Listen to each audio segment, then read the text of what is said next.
Assalamualaikum warahmatullahi wabarakatuh. Selamat siang sahabat RSUKT. Jumpa lagi dengan saya Suri dalam acara podcast RSUKT. Siang ini sebelum kita lanjut saya ingin memperkenalkan dulu. Kita kedatangan Dr. Tiara. Halo Mbak Beliau Suri. adalah spesialis paru. Namanya Dr. Tiara Permatasari, spesialis paru. Selamat siang dokter. Selamat siang Mbak. Beliau ini masih muda, masih energik, cantik.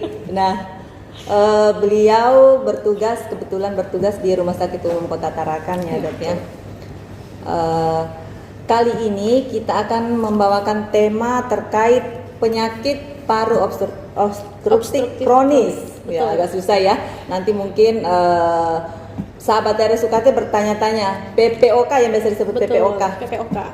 Nanti dokter mungkin bisa menjelaskan ke sahabat RSUKT PPOK itu apa. Betul. Iya, jadi langsung saja yang Mbak Suri. Mungkin Tapi saya mau nanya nih dok. betul. Gimana? Boleh kan? Boleh. Masih bujang apa sudah berkeluarga nih? Itu yang perlu dulu nih. Masih single. Single. Nah, pemirsa masih single beliau nih. Ya silakan dokter. Promosi. Sekalian promosi. Monggo dokter. Oke, jadi kita bicara terkait PPOK. Jadi mungkin masih banyak dari masyarakat yang belum tahu apa itu PPOK. Jadi PPOK itu singkatan dari penyakit paru obstruktif kronik. Jadi dia itu merupakan penyakit paru yang sifatnya kronis. Artinya kronis itu lama prosesnya. Namun dia itu sifatnya progresif. Progresif artinya cepat mengarah ke perburukan gitu. Tapi penyakit ini tidak menular ya. Jadi penyakit ini tidak menular, tapi sifatnya itu progresif dan dia membuat saluran napas itu menjadi menyempit dan sifatnya permanen. Jadi beda sama penyakit-penyakit yang lain seperti misalnya asma ya. Jadi kan banyak nih orang yang susah membedakan asma atau PPOK. Jadi nanti kita bahas sebenarnya bedanya PPOK dengan asma itu seperti apa. Oke. PPOK berbeda dengan asma. Betul. Nah, saya mau tahu dok ini penyebabnya PPOK itu apa? Nah, Biar kalau sahabat dari kita kalau tahu. kita bicara PPOK itu erat kaitannya dengan rokok. Rokok, Ya. lagi-lagi rokok nih Betul. pemirsa. Jadi sering disebut juga sebagai penyakitnya para perokok. Waduh. Ya, kaum perokok. Nah, perokok yang seperti apa nih? Baik perokok yang aktif ataupun perokok-perokok yang pasif. Artinya perokok pasif kan Termasuk dia, kita. ya betul. Jadi mungkin di sekitar Bahaya. kita, di lingkungan kita banyak yang merokok. Nah, kita sudah tergolong ke dalam perokok pasif. Nah, semuanya sama-sama beresiko. Resikonya pun sama, mau aktif mau pasif. Namun sebenarnya ada juga faktor-faktor lain yang bisa memicu selain rokok. Namun faktor utama kan rokok. Kalau pencetus yang lain itu bisa juga karena paparan dari asap, polusi udara, ataupun bahan kimia yang lain. Jadi tapi itu bagian kecil dari ini, tapi faktor utama tetap dari paparan rokok itu. Waduh, bahaya nih bagi perokok nih. Barulah hampir rata-rata bapak-bapak di sini Ya, perokok ya dok ya. Termasuk mungkin Mayoritas pengunjung pasien di ruang Banyak. paru ya dok ya. betul. Malah biasanya yang ajak atau yang bawa atau pembesuk gitu ya, sambil ngerokok gitu misalnya di luar. Padahal dia menjaga pasien Menjaga misalnya. pasien. Jadi Tapi ya, kalau di sini dok aman dok, soalnya kan di rumah sakit itu larangan merokok. Kalau dia merokok, Ini bukan kedapatan kawasan merokok. Kawasan bebas rokok betul, nih. betul. Kalau kedapatan merokok denda 50 juta. Betul. Iya. Saya lanjut nih dok, masih boleh Oke, kan? boleh. Tadi sudah disebutkan PPOK itu apa, kemudian penyebabnya apa. Nah, yang terpenting nih dok, dokter mungkin bisa sampaikan gejala-gejalanya dari penyakit paru obstruktif kronik. Betul. Untuk gejala klinis dari PPOK sendiri atau keluhan yang sering dikeluhkan pasien-pasien ya, biasanya tuh pasien sering mengeluh batuk berdahak. Batuk berdahaknya itu sifatnya yang terus-menerus. Bahkan durasinya bisa lama, bahkan bisa lebih sampai 3 bulan, lebih dari 3 bulan. Lama ya dok? Lama. Terus yang kedua itu yang paling sering juga dikeluhkan adalah sesak napas. Nah, sesak napasnya bagaimana? Jadi biasanya pasien itu sering mengeluhkan sesak napas yang terus-menerus dirasakan, makin hari malah makin memberat. Batuknya, Seperti itu, sesaknya. betul. Jadi malah beraktivitas biasa pun pasien cepat lelah, mudah capek gitu, sesaknya kambuh. Itu semua bisa kita curigai ke arah PPOK. PPOK. Berarti dua gejala itu ya dok, Yang ya, paling khas sering, mungkin betul. ya. Oh, gitu. Apalagi kalau kita gali-gali kan, ternyata dia dari riwayat perokok sebelumnya, wah kita harus mencurigai ke arah Curiga PPOK. ke arah Betul. itu. Baik, sangat menarik sekali ya. Saya masih mau lanjut pertanyaannya di dok, tapi kita jeda dulu ya Oke. setelah iklan berikut ini.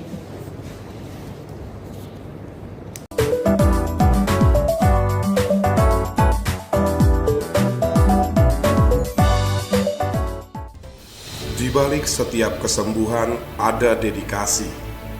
Di balik setiap pelayanan ada hati yang tulus. Rumah Sakit Umum Kota Tarakan hadir untuk menjadi rumah bagi kesehatan Anda. Sahabat dalam setiap langkah menuju kehidupan yang lebih baik. RSUKT melayani sepenuh hati, mengabdi untuk negeri.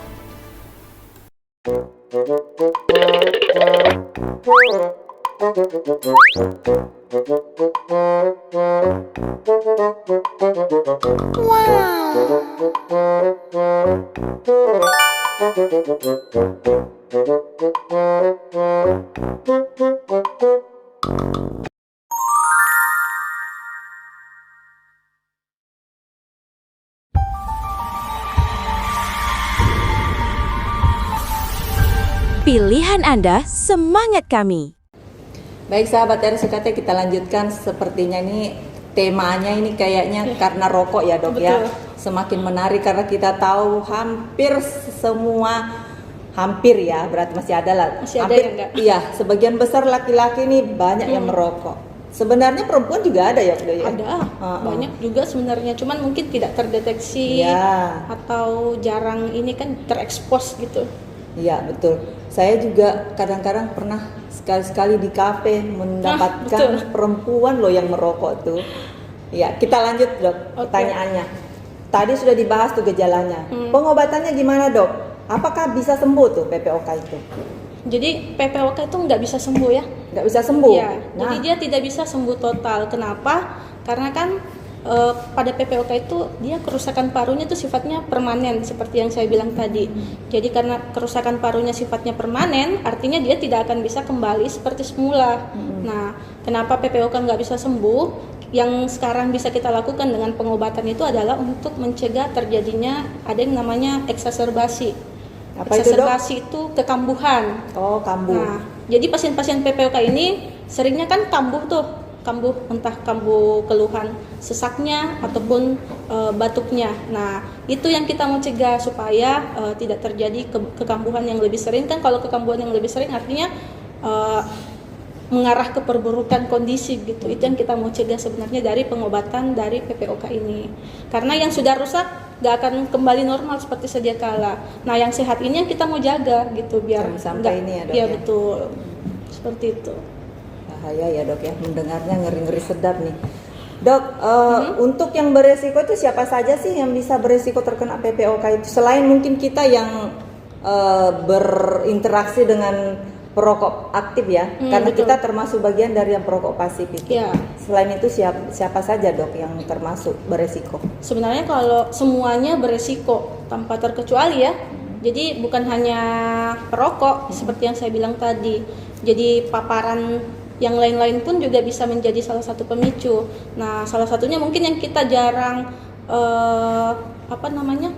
jarang notice itu adalah misalnya dulu kita riwayat penggunaan kayu bakar mungkin waktu memasak ya. Zaman dulu. Nah, zaman dulu kampung. kan nenek-nenek kita kan pakai ini betul, kayu betul. bakar. Saya juga dari kampung dok. Betul, asapnya itu kan tiap hari kita hirup, Hirup. masak gitu. Nah, lama kelamaan kan itu juga bisa memicu kerusakan pada paru. Sama aja, mirip aja dengan paparan dari asap rokok, rokok. yang tinggal di sekitar pabrik. Oh, Nah, polusi itu polusi udara, paparan asap atau limbah dari pabrik itu juga bisa mempengaruhi menjadi faktor pencetus. Yang berisiko yang tinggal di sekitar itu ya. Cuma mungkin saat ini kan kita bergaul sehari-hari dengan orang perokok. Betul. Jadi Ya, yang dok, ya. sering terpapar di sekitar kita yang paling dekat adalah asap rokok memang. Dari asap rokok itu. Nah, bagaimana sahabat RSUKT bagi yang perokok mungkin bisa menjadi warning ya dok ya. Betul. Kebetulan beliau ini ahlinya, jadi ya harus berhati-hati bagi yang perokok nih. Baik dok, saya lanjutkan dok. Ya. Sudah ada pengobatannya tadi. Nah ini saya mau dokter memberikan tips ke sahabat RSUKT apa saja yang bisa dilakukan untuk mencegah penyakit PPOK tadi. Ya. Jadi sebenarnya untuk pencegahannya ini yaitu tadi baik untuk mencegah sebelum terjadinya PPOK ataupun mungkin sudah terdiagnosis dengan PPOK, gimana mencegah untuk nggak kambuh gitu ya. Jadi sebenarnya ada beberapa hal yang bisa kita lakukan. Yang pertama tentu yang paling utama yang itu tadi berhenti merokok. Berhenti merokok. Ya, itu udah poin utama tuh. Nah, selain berhenti merokok, menghindari jangan merokok dan menghindari orang yang merokok. Iya. Jadi kalau ada kan kita susah ya mengatur. Kalau menghindari orang, gimana gitu. ya dok ya, agak susah juga Iya, namanya. Jadi kita yang pinter-pinter aja ini. Oh kalau ada yang merokok dekat situ mungkin kita agak menjauh gitu kan. Kalau nggak bisa perokoknya yang dikasih tahu atau mereka diarahkan ke tempat yang memang untuk merokok. Kalau area untuk merokok, kalau di sini kan kalau di rumah sakit ya kawasan bebas rokok ya. Berarti di luar rumah sakit. Ya betul. Terus yang kedua ini juga yang orang mungkin jarang tahu ya. Jadi untuk mencegah terjadinya eksaserbasi atau kekambuhan itu kita bisa ada namanya vaksinasi.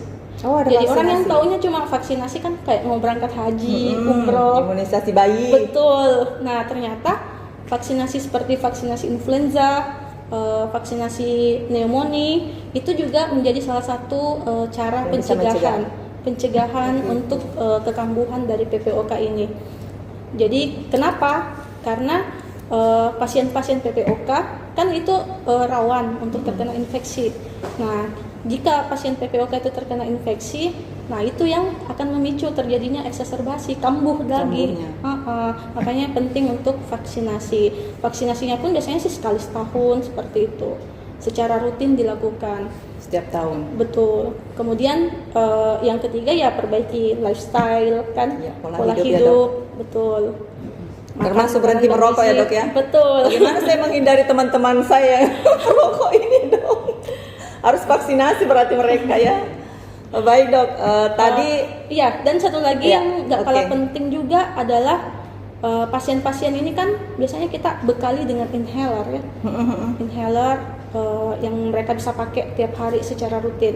Nah, itu kita harus kontrol juga bagaimana teknik penggunaan inhalernya. Kadang kan ada pasien yang nggak tahu. Nggak asal pakai ya dok ya? Nggak asal pakai. Jadi ini kan ada yang semprot, ada yang isap dengan berbagai jenis medianya gitu. Nah, kadang ada yang nggak ngerti, apalagi mungkin yang dari orang-orang tua atau yang dari mana, dari desa atau gitu kan harus diajarin dulu. Nah, kalau tekniknya nggak bener kan sama aja, obatnya terbuang. Percuma gitu. Akibatnya dia masih sering kambuh. Napasnya berat. Iya, betul seperti itu. Jadi itu juga harus dikontrol. Ada cara penggunaannya ya dok ya. Betul. Baik. Saya masih mau lanjut dok pertanyaannya, tapi kita jeda dulu setelah iklan berikut.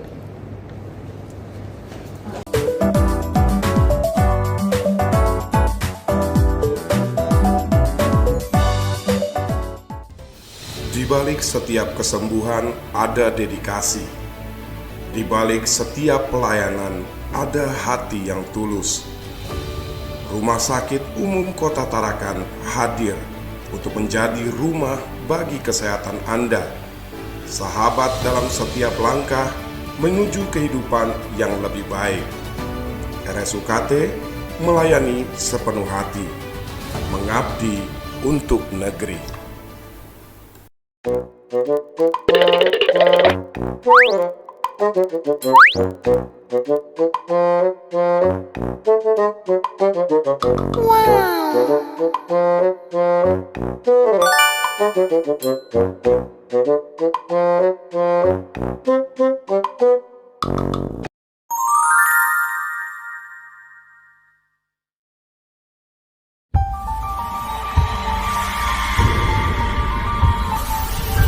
Pilihan Anda, semangat kami.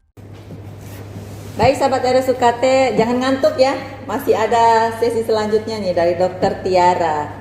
Dok, tadi saya mendengarkan bahwa dokter tuh PPOK itu hampir sama dengan asma tapi berbeda. Iya, betul. Nah, kalau asma sendiri itu bagaimana, Dok?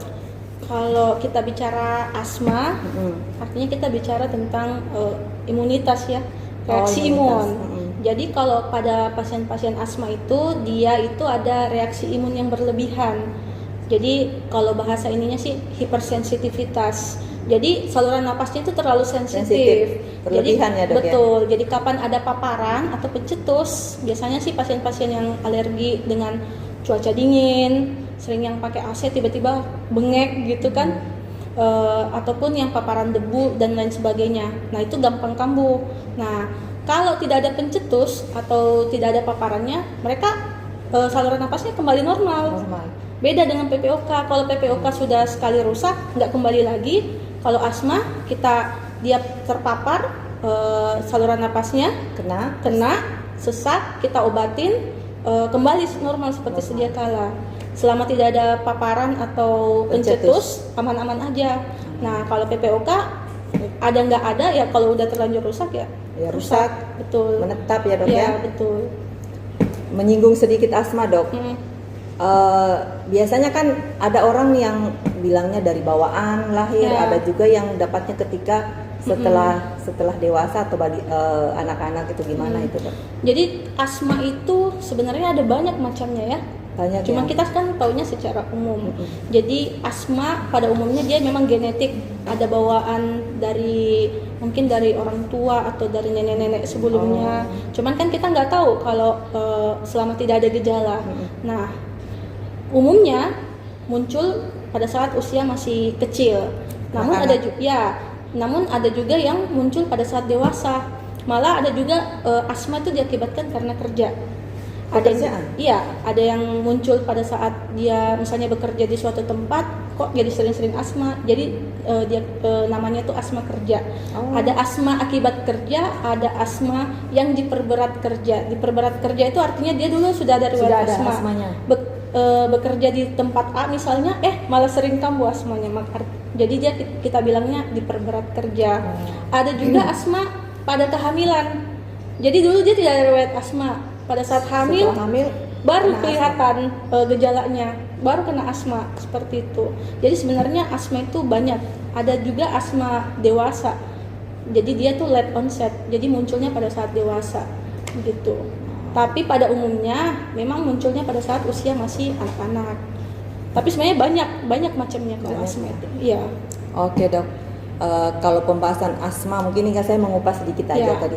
Mungkin kita bisa ambil lagi nanti di sesi berikutnya ya, Dok. Boleh. Ya. Saya mau dokter menjelaskan nih karena pasti ada yang penasaran nih terkait, kita kan membahas tadi rokok ya, Dok ya, menyinggung rokok. Penyebab PPOK ini salah satunya rokok. Ini ada yang nanya, Dok, rokok elektrik dengan rokok biasa itu bedanya apa, Dok? Dan apakah sama berbahayanya? Ya, jadi kalau rokok konvensional atau yang biasa kita bandingkan dengan vape, pot dan segala jenisnya itu elektrik sama aja ya. Jadi sama berbahayanya. Nggak ada yang lebih baik. Bukan elektrik karena dia asapnya kurang atau berlebih. Ada warna rasa-rasanya mungkin ya. Berasa ya, Dok? Ada rasa-rasanya kan bisa dipilih-pilih tuh ya. Membenarkan yang merokok di depan saya nih, Dok. Jadi bukan berarti dia lebih sehat dibanding rokok yang konvensional atau yang kretek atau yang cerutu itu. Jadi sama aja sebenarnya berbahayanya. Dan bahkan untuk rokok elektrik ini dia itu punya penyakit khusus juga. Oh gitu. Ya, dan penyakit khususnya itu namanya EVALI. Itu seperti apa, Dok? Jadi mumpung pemirsa nih, kalau bahasa orang awam biasanya kenal dengan popcorn lung. Popcorn. Ya, jadi kalau kayak ini makanan dong. Iya, kayak popcorn kalau ke bioskop gitu kan. Iya. Nah, EVALI itu biasanya lebih progresif, jauh lebih progresif dalam artian lebih cepat terjadi perburukan. Jadi kalau udah kena itu, biasanya sih prognosisnya nggak bagus gitu. Jelek. Banyak pasien-pasien saya sebelumnya juga malah yang usia-usia muda kan kebanyakan yang rokok Pakai elektrik itu kan, ya yang muda-muda. gaya-gayaan gitu kan, yang usia muda pakai rokok elektrik sakit, kambuh, sesak lama, di foto ronsen, masuk ICU sampai dirawat ICU, diintubasi begitu. Waduh. Karena evali itu. Jadi untuk kalau kita bicara tentang resiko sama aja, nggak ada bedanya. Nah, sahabat RSUKT mungkin bisa mendengar tadi ya penyampaian dari Dokter Tiara bahwa sebenarnya tidak ada pilihan yang mana yang lebih baik. Artinya rokok manapun, mau itu elektrik, mau itu yang konvensional, sama aja. Jadi sebaiknya kita menghindari. Ya, betul. Ya dok ya. Betul. Oke, saya mau lanjutkan nih dok. Ada beberapa pendapat nih. Katanya kalau sudah berhenti merokok PPOK akan sembuh. Atau inhaler itu bikin ketergantungan. Atau kalau tidak sesak tidak perlu kontrol. Nah itu mitos atau fakta sih? Itu mitos semua sih. Mitos semua ya, waduh. Ya, betul. Yang pertama tadi apa? Yang pertama ini kalau sudah berhenti merokok PPOK akan sembuh. Jadi tadi saya jelaskan di awal kan kalau PPOK itu nggak bisa sembuh total Iya, ya. betul. Jadi itu mitos. Jadi faktanya karena sudah terjadi kerusakan paru yang permanen, jadi kita bukan pencegahan, kita obati itu supaya yang Tidak sehat kambuh. ini nggak ikut rusak gitu. Oh iya betul. Kita cegah supaya nggak terjadi eksaserbasi atau kekambuhan. Jadi kita istilahnya mengontrol gitu. Jadi fungsinya dia kontrol rutin ke poli misalnya tiap bulan dievaluasi, itu kan untuk kita mencegah terjadinya kekambuhan, betul. Bagaimana dengan yang kedua dok? Inhaler itu bikin ketergantungan.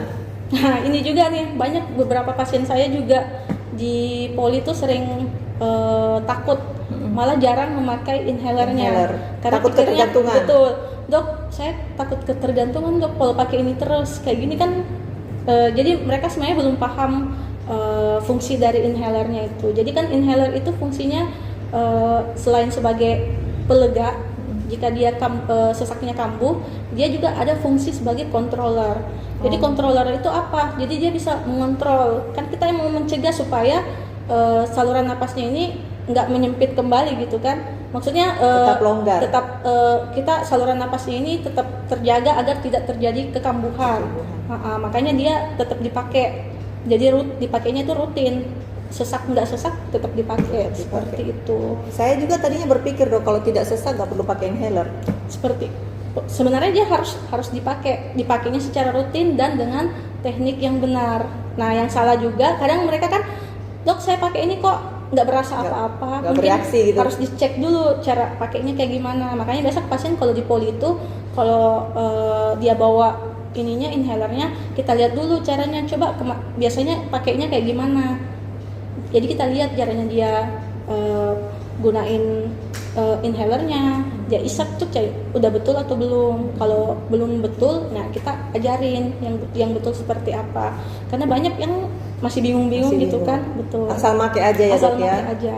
Nah, oke. Ini mungkin pesan bagi sahabat RSUKT jika ada keluhan yang seperti itu Ya, atau betul. pengguna yang sering menggunakan inhaler, mungkin sebaiknya berkonsultasi ke Iya. Dokter Tiara aja. Datang ke RSUKT ini setiap hari, buka polinya di hari kerja ya dok ya, Betul. Senin sampai Jumat sampai sore. Biar tidak salah menggunakan, artinya tekniknya betul. Iya. Jadi nggak sia-sia tuh pakai Iya, inhaler betul. tapi tidak bereaksi, tidak berfungsi. Jadi supaya lebih bisa penggunaannya efektif, mungkin silahkan kontrol ke Dan ruang paru. inhaler kan lebih praktis ya. Praktis. Maksudnya bisa dibawa kemana-mana pada saat bekerja atau ke sekolah atau kemana. Iya. Jadi sebenarnya penting, bukan masalah ketergantungan atau tidaknya. Masih ada satu lagi nih dok, Ya. kalau tidak sesak tidak perlu kontrol, benar nggak? Nah ini yang salah, orang kan kalau udah bagus, udah Nggak baik mau kan, ya, malas kontrol ya. malas kontrol nih. Kan udah nggak kambuh kayak gitu. Padahal sebenarnya fungsinya dia kontrol itu kan kita mau mengevaluasi ya. Jadi kita evaluasi bagaimana pengobatannya, terapinya ini udah apakah kita nantinya mungkin akan ubah dosisnya atau ganti obatnya atau gimana kan, itu harus di kontrol tiap bulan. Nah terus ada juga nih yang penting, ada yang namanya spirometri, pemeriksaan spirometri. Nah pada pasien-pasien PPOK itu kita penting untuk melakukan pemeriksaan atau tes spirometri. Jadi tes spirometri itu adalah tes untuk uji atau melihat bagaimana fungsi fisiologis paru dari pasien. Jadi kalau pada pasien-pasien PPOK biasanya kita evaluasi. Jadi pada saat dia tidak eksaserbasi atau tidak sedang sesak, nanti kita lakukan spirometri, pengukuran itu. Jadi nanti kelihatan tuh grafiknya. Nanti kita lihat. Nah, di situ fungsi spirometri ini selain melihat fungsi parunya, ya kita bisa mengevaluasi juga terapi kita yang kita berikan selama ini. Apakah ini bisa dilanjutkan atau misalnya mau diganti atau bagaimana, itu tergantung dari hasil spirometrinya. Jadi sebenarnya fungsi dari kontrol rutin itu seperti itu. Berarti sangat penting ya untuk kontrol ulang ya dok ya, mau kambuh atau tidak itu perlu evaluasi ulang. Betul.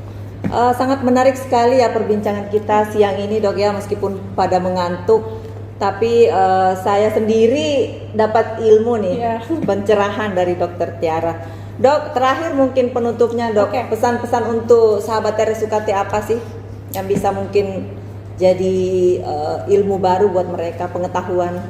Ya, jadi untuk teman-teman RSUKT, masyarakat Tarakan pada umumnya dan sekitarnya. Ya.